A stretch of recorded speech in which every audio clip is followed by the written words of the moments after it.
गुजरात में चुनाव को लेकर कांग्रेस जितनी खामोश दिख रही है, बीजेपी में उतनी ही सरगर्मी है। कई दिनों के मंथन के बाद आज गुजरात के लिए बीजेपी उम्मीदवारों की पहली लिस्ट का ऐलान हो गया। पहली लिस्ट में 160 नाम हैं और जैसा कि एबीपी न्यूज ने पहले बताया था, बीजेपी ने नए चेहरों पर भरोसा जताया है और कई दिग्गजों का पत्ता साफ हो गया। टिकट बंटवारे की पूरी इनसाइड स्टोरी आप देखिए हमारी इस रिपोर्ट में।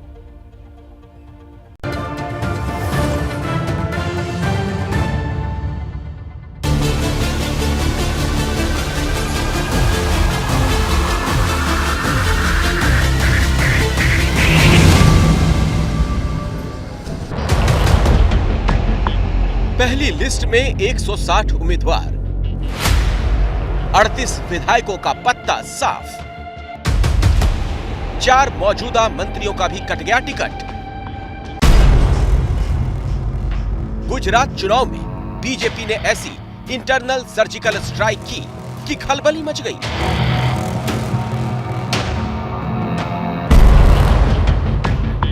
ये लिस्ट बीजेपी के उस महामंथन से निकली जो गुजरात से लेकर दिल्ली तक हुआ। बीजेपी ने विधानसभा स्पीकर डॉक्टर नीमाबेन आचार्य को भी इस बार टिकट नहीं दिया। यही नहीं, मौजूदा 69 विधायकों को फिर मैदान में उतारा गया है। एबीपी न्यूज ने पहले ही बताया था कि बीजेपी इस बार गुजरात में बड़ी इंटरनल सर्जिकल स्ट्राइक करेगी और यही बात बीजेपी की पहली लिस्ट आने के बाद सच साबित हुई। बीजेपी ने ये सर्जिकल स्ट्राइक ऐसे ही नहीं कर दी। बीजेपी की लिस्ट आने से पहले ही 10 मौजूदा विधायकों, जिसमें विजय रूपानी समेत 6 दिग्गज नेता शामिल थे, उन्होंने ऐलान कर दिया कि वे चुनाव नहीं लड़ेंगे। जाहिर सी बात है, उन्हें बीजेपी की इंटरनल सर्जिकल स्ट्राइक के संकेत मिल चुके थे। इसकी वजह पिछले चुनाव में टिकट बंटवारे का पैटर्न रहा है। दरअसल गुजरात में हर चुनाव में बीजेपी कुछ पुराने चेहरों को बदलती है। एंटी इनकम्बेंसी की धार को कमजोर करने के लिए बीजेपी का ये आजमाया हुआ फार्मूला है। गुजरात में 2017 के विधानसभा चुनाव में बीजेपी ने 115 विधायकों में से 32 यानी 28% विधायकों का टिकट काटा था। 2019 लोकसभा चुनाव में बीजेपी ने गुजरात के 26 में से 10 सांसदों का टिकट काटा था, यानी 38% सांसदों का टिकट काटा गया। अब 2022 में पहली लिस्ट में बीजेपी ने 107 विधायकों में से 38 का पत्ता साफ कर दिया, यानी इस चुनाव में अब तक 36% नए चेहरों पर दांव लगाया गया है। इस पॉलिटिकल सर्जरी के बाद बीजेपी बेहतर नतीजों की उम्मीद कर रही है। पाटिल साहब, 160 में 38 लोगों के टिकट आपने काट दिए। कुछ उसमें बहुत सीनियर लोग थे, उन्होंने अपनी मर्जी से आवेदन किया था नहीं लड़ने का, या आप लोगों ने ले लिया? उन्होंने सामने से एक पत्र लिखा है, आप उनको पूछ सकते हो, क्योंकि आज भी वो पार्टी के साथ है, काम कर रहे हैं पार्टी के लिए, और किसी की टिकट नहीं काटी, रिप्लेस किए, नए लोग लाए हैं। तो नए लोग तो लाते हैं तो वो अच्छी बात है, तो ही पार्टी आगे बढ़ेगी। गुजरात बीजेपी में हुई इस इंटरनल सर्जिकल स्ट्राइक का फायदा उन चेहरों को मिला जिन्होंने वक्त रहते हवा का रुख थाम लिया था। इनमें सबसे बड़ा नाम हार्दिक पटेल का है। हार्दिक पटेल को वीरमगाम से टिकट दिया गया है। क्रिकेटर रविंद्र जाडेजा की पत्नी रिवाबा जाडेजा को जामनगर उत्तर से बीजेपी ने मैदान में उतारा है। पूर्व सीएम विजय रूपानी की सीट राजकोट पश्चिम से दर्शिता शाह को टिकट मिला है। इस इंटरनल सर्जिकल स्ट्राइक से कई दिग्गजों की राजनीतिक नैया डूब गई, लेकिन पानी में एक छलांग ने पूर्व विधायक कांतिलाल अमृतिया का तो बेड़ा पार लगाया है। मोरबी में हादसे के वक्त नदी में कूदकर लोगों की जान बचाने वाले कांतिलाल अमृतिया को इसका इनाम मिला, वो भी मोरबी के मौजूदा विधायक और श्रम रोजगार राज्य मंत्री ब्रजेश मेरजा का टिकट काटकर। मोरबी में भी आपने टिकट चेंज कर दिया, वहां भी नए चेहरे को, पुराने चेहरे को, पूर्व विधायक थे भारतीय जनता पार्टी के, उनको टिकट दिया। पहले भी जीता हुआ था, एक बार पाटीदार आंदोलन के समय में वो 4000 वोट से हारा था, इसके लिए उसको वापस टिकट वहां पर दी है। बीजेपी ने चुनावी मौसम में कांग्रेस से आने वाले चेहरों पर भी भरोसा जताया 2017 में कांग्रेस के टिकट पर चुनाव लड़े 7 नेताओं को बीजेपी ने पहली लिस्ट में जगह दी है। लिस्ट में 14 महिलाएं और 52 ओबीसी उम्मीदवार भी शामिल हैं। यानी पहली लिस्ट में बीजेपी ने हर वो समीकरण बनाने की कोशिश की है जो उसे एक बार फिर गुजरात की गद्दी तक ले जाए।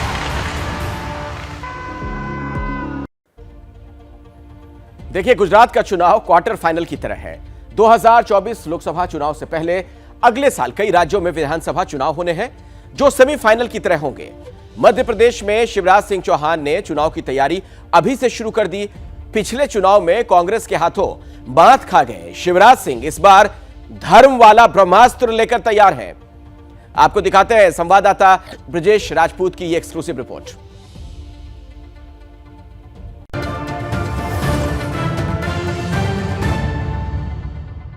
महाकाल का बुलावा आया और ये बेटा आए बिना कैसे रह सकता।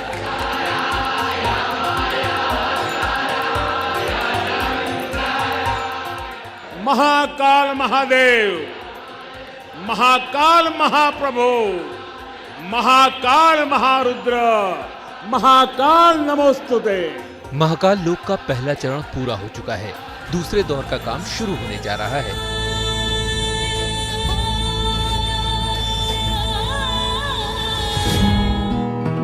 और अब ओंकारेश्वर ज्योतिर्लिंग की बारी है। यही नहीं, मध्य प्रदेश के तमाम प्रसिद्ध मंदिरों का चेहरा बदलने की तैयारी हो चुकी है। मध्य प्रदेश में अगले साल विधानसभा चुनाव होना है और उससे पहले शिवराज सरकार धर्मराह पर आगे बढ़ चुकी है। जी हाँ, ये धर्मराह राजनीति के लिए है, वोटों के लिए है। अब आपको बताते हैं कि शिवराज सरकार के एजेंडे में क्या क्या है और सरकार इस पर कितना खर्च कर रही है। महाकाल लोक का दूसरा चरण, लागत 850 करोड़ रुपए। ओंकारेश्वर ज्योतिर्लिंग का विकास, लागत 2100 करोड़ रुपए। सलकनपुर के बीजासन देवी मंदिर का विस्तार, लागत 45 करोड़ रुपए। मैहर में शारदा देवी मंदिर का विकास, लागत 30 करोड़ रुपए। दतिया के बगलामुखी मंदिर का विस्तार, लागत 25 करोड़ रुपए। मुरैना के शनिचरा मंदिर का विस्तार, लागत 30 करोड़ रुपए। चित्रकूट में रामगमन मार्ग, जिसमें खर्च होगा 100 करोड़ रुपए। ये राजनीति तो कदापि नहीं है, ये हमारा कर्तव्य है। और मध्य प्रदेश की सरकार का धर्मस्व एवं धार्मिक न्यास विभाग इस कार्य के लिए जिम्मेदार है।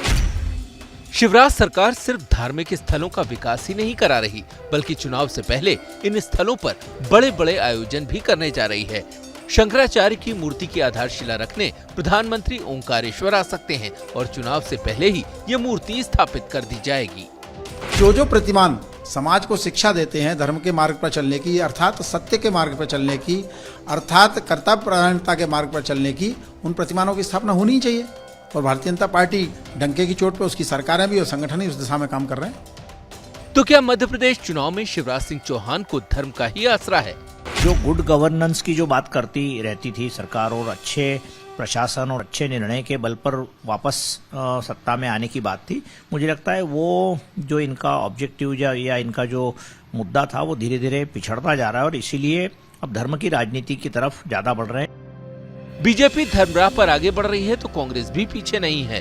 भारत जोड़ो यात्रा पर निकले राहुल गांधी ने यात्रा का रूट बदल दिया है और अब वो महाकाल लोक भी जाएंगे तो अम्बेडकर की जन्मस्थली महू में माथा टेकेंगे। यानी मध्य प्रदेश में कांग्रेस भी उसी राह पर है। पार्टी का हिंदुत्व, उसका धर्म, उसका भगवान सिर्फ सरकार बनाने के लिए होता है। उनका धर्म भ्रष्टाचार के पर्याय के रूप में सामने आ रहा है। राहुल गांधी की भारत जोड़ो यात्रा मध्य प्रदेश में घुसने वाली है और इस यात्रा से चुनाव का माहौल तैयार करने की कोशिश कांग्रेस करेगी। पिछले चुनाव के जले शिवराज इस बार कोई रिस्क नहीं लेना चाहते और यही वजह है कि आजमाया हुआ धर्म वाला दांव उन्होंने उछाल दिया है। महाकाल लोक की वाहवाही के बाद भाजपा की सरकार अब मंदिर और मूर्तियों के रास्ते पर चल पड़ी है।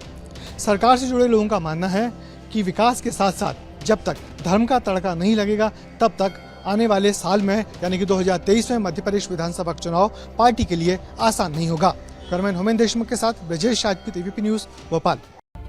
और अब बात कर लेते हैं महाराष्ट्र की सियासत की। पिछले कुछ दिनों से महाराष्ट्र में राजनीति में कटुता कम करने की चर्चा हो रही है। 100 दिन जेल में गुजारने के बाद संजय राउत बेल पर बाहर आए तो उन्होंने देवेंद्र फडणवीस और प्रधानमंत्री मोदी से मुलाकात करने की बात कही। इसके बाद सवाल यही कि क्या वाकई महाराष्ट्र की राजनीति में कुछ नया समीकरण बनने वाला है।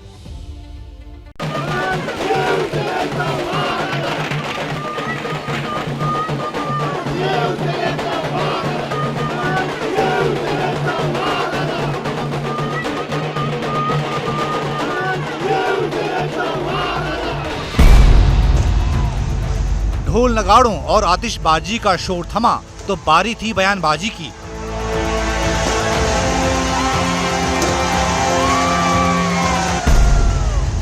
सौ दिन जेल में गुजारने के बाद मानो संजय राउत को ज्ञान की प्राप्ति हो गई।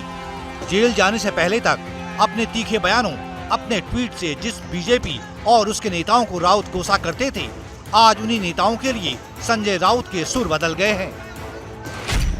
2-4 दिन में राज्य के उप मुख्यमंत्री देवेंद्र फडणवीस जी को भी मिल रहा हूँ। कुछ लोगों के कामों के लिए मैं मिलना चाहता हूँ उनको। हमें लगता है कि राज्य का जो कारभार है उप मुख्यमंत्री चला रहे हैं। जो मेरा निरीक्षण है कि इस राज्य का नेतृत्व आज भी फडणवीस जी कर रहे हैं। इस बदले अंदाज को अमल में लाने से पहले राउत वहां पहुंचे जो उनकी राजनीतिक ताकत का शक्तिपुंज है। मेल मुलाकात के बाद उद्धव और संजय मीडिया के सामने आए तो उद्धव ठाकरे की जुबान पर संजय राउत की तारीफ से भरे शब्द थे। त्याच्यावरती मला आणि सगळ्यांनाच, अगदी संजयला आणि सगळ्यांनाच बरंच बोलायचं आहे। त्या वेळोवेळी आम्ही त्या गोष्टी बोलत राहू। तूर्त परत एकदा नुसतं घाबरून जे पक्षातून पळून गेलेले आहेत। लेकिन इस मेल मुलाकात वाले राजनीतिक ज्ञान और ऐलान के बाद भी संजय राउत की गिरफ्तारी की टीस उद्धव और संजय के मन में अब भी है। इसलिए कोर्ट के फैसले के हवाले से ईडी की कार्रवाई पर सवाल उठाए जा रहे हैं। संजय राउत को जमानत देते हुए कोर्ट ने अपने फैसले में कुछ अहम टिप्पणी की थी। कोर्ट ने पीएमएलए के प्रावधानों के तहत हुई संजय राउत और प्रवीण राउत की गिरफ्तारी को अवैध करार दिया। कोर्ट ने पूछा कि पात्रा चाल घोटाले में मुख्य आरोपी राकेश और सारंग वधावन को ईडी ने अब तक गिरफ्तार क्यों नहीं किया। कोर्ट ने कहा कि घोटाले में शामिल माडा और दूसरे सरकारी विभागों के अधिकारियों की गिरफ्तारी क्यों नहीं हुई। इन तथ्यों को देखते हुए कोर्ट ने कहा कि संजय राउत की गिरफ्तारी निशाना बनाने वाली है। कोर्ट ने आधी रात को संजय राउत की गिरफ्तारी पर भी सवाल उठाया।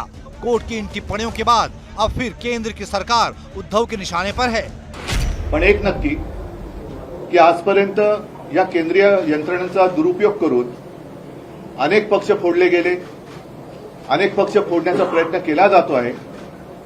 बेकायदेशीर अटका केल्या जात आहेत, खोट्या केसेस केल्या जात आहेत। वैसे महाराष्ट्र के डिप्टी सीएम फडणवीस भी कह चुके हैं कि सूबे में राजनीतिक कटुता खत्म होनी चाहिए। राउत भी उसी लाइन को आगे बढ़ा रहे हैं। लेकिन उद्धव के बयान बताते हैं कि महाराष्ट्र की राजनीति में अभी बहुत कुछ होना बाकी है। देश की आर्थिक राजधानी मुंबई पर एक बार फिर से दहशतगर्दी की काली नजर है। इस बार दहशतगर्द मुंबई को आसमान के रास्ते निशाना बनाने की साजिश रच रहे हैं। दहशतगर्दों की इस साजिश को नाकाम करने के लिए मुंबई पुलिस अलर्ट मोड में है। मुंबई में 13 नवंबर के बाद ड्रोन उड़ाने पर पाबंदी लगा दी गई है। दुनिया को रूबरू करवाता है उसी मुंबई पर एक बार फिर दहशतगर्दों की काली नजर का साया है। मुंबई में आतंकी हमले का अलर्ट जारी किया गया है, जिसके मुताबिक आतंकी मुंबई में रिमोट कंट्रोल एयरक्राफ्ट से हमला करने की फिराक में है। आतंकी ड्रोन और छोटे एयरप्लेन से भी हमले को अंजाम दे सकते हैं। सूत्रों की माने तो आतंकी मुंबई की फेमस जगहों को टारगेट करने के साथ साथ वीवीआईपी को भी निशाना बना सकते हैं। पुलिस ने एहतियातन सुरक्षा के मद्देनजर मुंबई में ड्रोन के उड़ाने पर पूरी तरह से पाबंदी लगा दी है। मुंबई पुलिस के अलर्ट के मुताबिक माइक्रो लाइट एयरक्राफ्ट और पैराग्लाइडर के जरिए भी आतंकी हमला किया जा सकता है। बड़े पैमाने पर लोगों की जान को खतरा हो सकता है।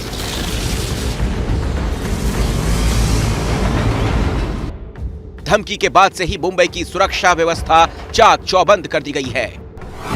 मुंबई में 13 नवंबर से किसी भी तरह के ड्रोन उड़ाने पर पाबंदी रहेगी। ये आदेश 12 दिसंबर तक लागू रहेगा। ड्रोन उड़ाने वालों को जेल जाना पड़ सकता है। एक हफ्ते के दौरान दूसरी बार मुंबई में आतंकी हमले की धमकी मिली है।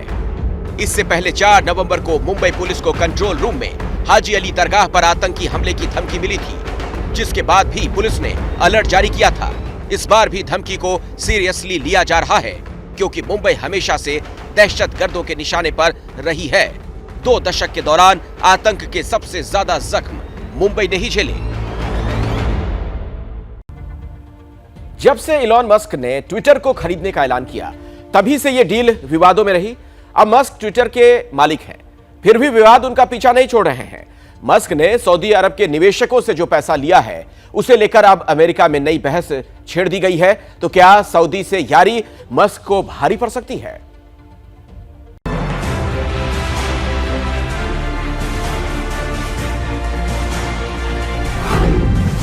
चेहरे पर चिढ़ाने वाली मुस्कुराहट और हाथ में बाथरूम सिंक।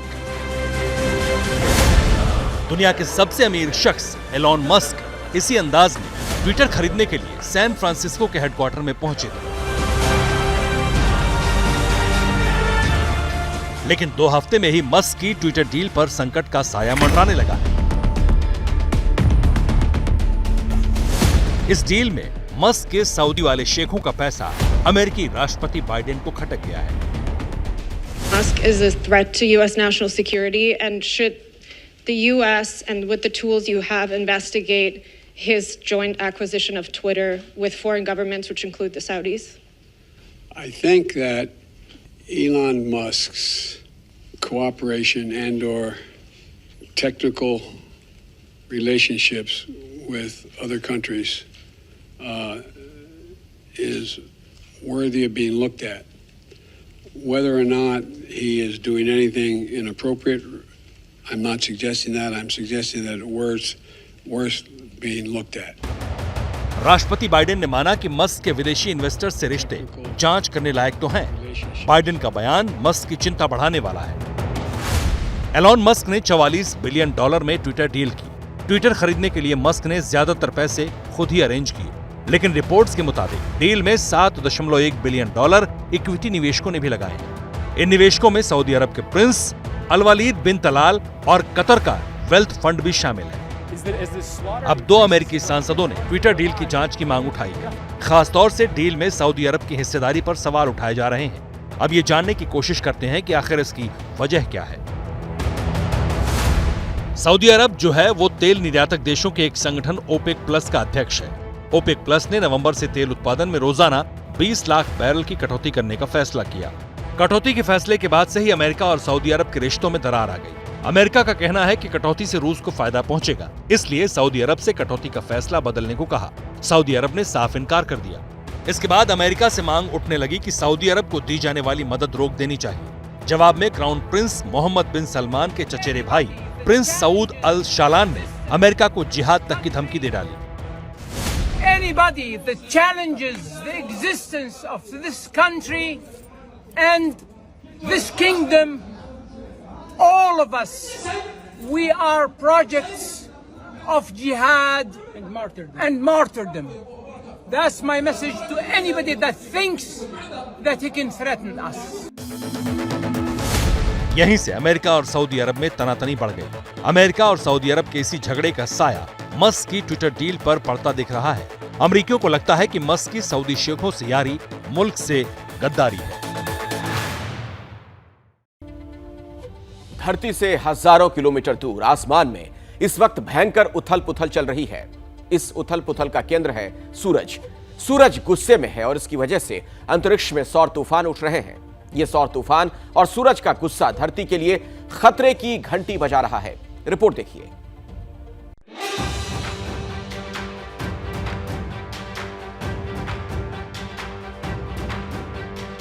रंग बिरंगी ये छटा आंखों को सुकून देती है। लगता है मानो किसी कलाकार ने शिद्दत से रंग उकेरे।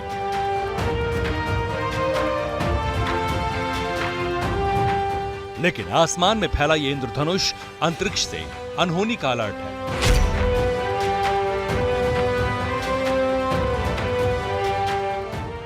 ऑस्ट्रेलिया और न्यूजीलैंड से लेकर नॉर्वे तक के आसमान ने कुछ देर के लिए ऐसा ही सतरंगी रूप ले लिया।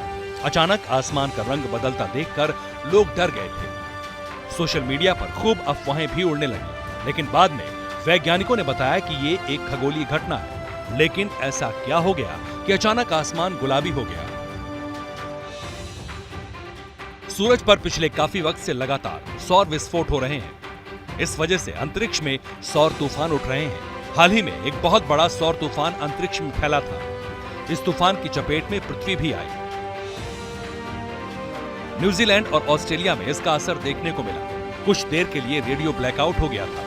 खतरे की बात यह है कि सूरज में हुए धमाकों के बाद निकले सोलर फ्लेयर्स से पृथ्वी के चुंबकीय मंडल में छेद हो गया। सोलर फ्लेयर्स सूरज से अचानक निकलने वाली मैग्नेटिक एनर्जी है, जो सीधा पृथ्वी की तरफ आ जाए तो खतरा बन जाती है। सोलर फ्लेयर का पृथ्वी से टकराना मामूली बात नहीं है। इसका असर अंतरिक्ष में सैटेलाइट पर हो सकता है, साथ ही धरती पर कई बार रेडियो ब्लैकआउट की वजह बन सकते हैं। 1989 में सोलर फ्लेयर से इतने खतरनाक विस्फोट निकले कि कनाडा के क्यूबेक इलाके में 9 घंटे तक बिजली गुल रही।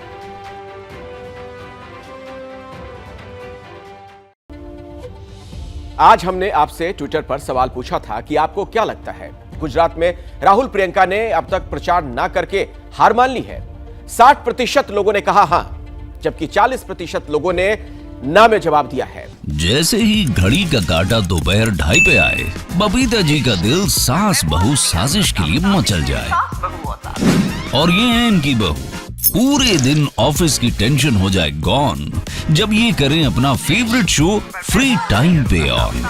इनकी तरह आप भी देखिए अपना फेवरेट शो अपने टाइम पर और डाउनलोड कीजिए एबीपी लाइव ऐप अपने स्मार्ट टीवी पर।